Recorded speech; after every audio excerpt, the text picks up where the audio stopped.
In our fluid machinery laboratory, we have many hydraulic machines. For example, we have centrifugal pump, reciprocating pump, gear oil pump. Apart from that, we have turbines, hydraulic turbines. So hydraulic turbines, we have Pelton turbine, Francis turbine and Kaplan turbines. Turbines normally converts hydraulic energy into mechanical energy, whereas the pumps converts mechanical energy into hydraulic energy. So when it comes to Pelton turbine, normally it is a tangential flow impulse turbine. So what is this impulse? Normally the energy available at the inlet of the turbine is only kinetic energy. That is called impulse turbine. So for us, we have the Pelton wheel turbine in our lab. When it comes to reaction turbine, what happens? So the energy available at the inlet of the turbine consists of both kinetic energy as well as the pressure energy. So we have two different turbines in our lab for reaction turbines. One is the Kaplan turbine and another one is this one what I am going to explain now, which is called Francis turbine, right? So which is named after that inventor, American engineer Francis.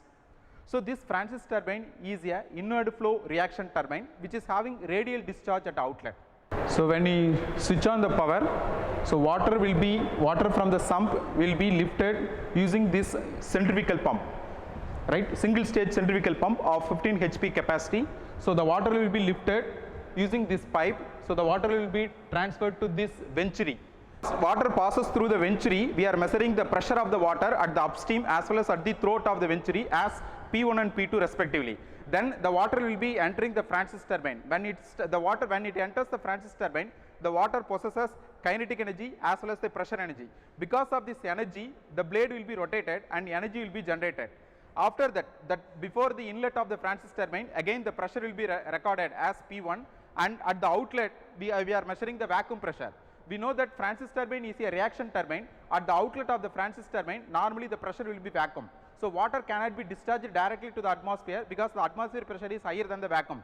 Hence we are using one device called draft tube.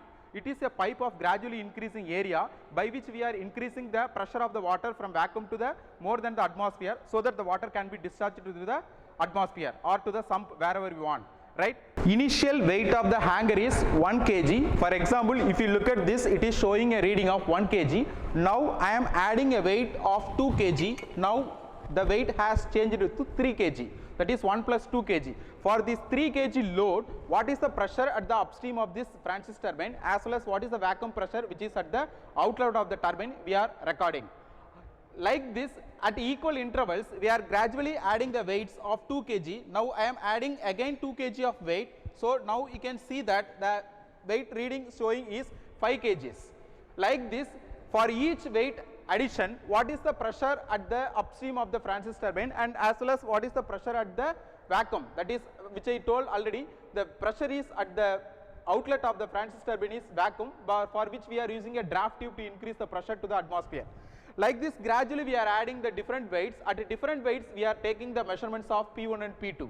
After taking these readings, we are doing here what is the hydraulic efficiency of this turbine and what is the mechanical efficiency as well as the overall efficiency of the turbine and what is the power output, because turbine we know that it is a prime mover, as a mechanical prime mover by which we can generate the power.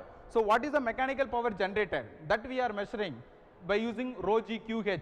Rho is the density of the water, g is the acceleration due to gravity, q is the discharge for which we have the venturi meter, how much discharge, how much rate it is flowing, and h is the height of the water column by which we are measuring what is the overall power generated by this Francis turbine. And as well as this Francis turbine is concerned, it is a low head high discharge turbine. Normally it is used for river like structures, whereas this Pelton turbine is used for high head applications, for power plant applications, whereas this Francis turbine as well as this Kaplan turbine are implemented only for the low head and high discharge applications.